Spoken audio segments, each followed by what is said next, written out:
গো মাংস কেন্দ্ৰ কৰি ধুবুৰীত এসপ্তাহে হুলস্থুল পৰিৱেশৰ সৃষ্টি হৈছে।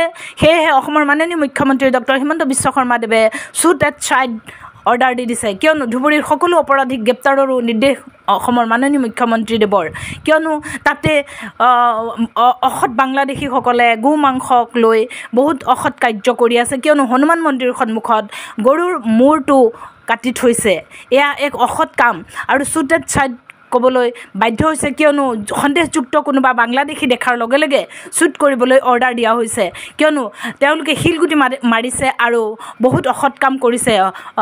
কটন কলেজৰ সন্মুখতো গৰুৰ হাৰ্ডি পোৱা গৈছে। এইবিলাক কুকাৰ্য কৰি বাংলাদেশীসকলে নিজৰ বিপদ নিজেই মাতি আনিছে বুলিও সাংবাদিকৰ আগত প্ৰকাশ কৰে অসমৰ মাননীয় মুখ্যমন্ত্ৰী ডক্টৰ হিমন্ত বিশ্ব শৰ্মাদেৱে। এই বাংলাদেশীসকলে গ্ৰুপ পাতিছে আৰু গ্ৰুপ পাতি কিবা সংগঠন পাতিছে, সেই সংগঠনবিলাকে এই অসৎ কাৰ্যবিলাক কৰি আছে আৰু ধুবুৰীত এসপ্তাহে উত্তপ্ত পৰিৱেশৰ সৃষ্টি হৈছে। সেয়েহে অসমৰ মাননীয় মুখ্যমন্ত্ৰীদেৱে তাত গৈ সকলো পৰিচালনা কৰি আছে।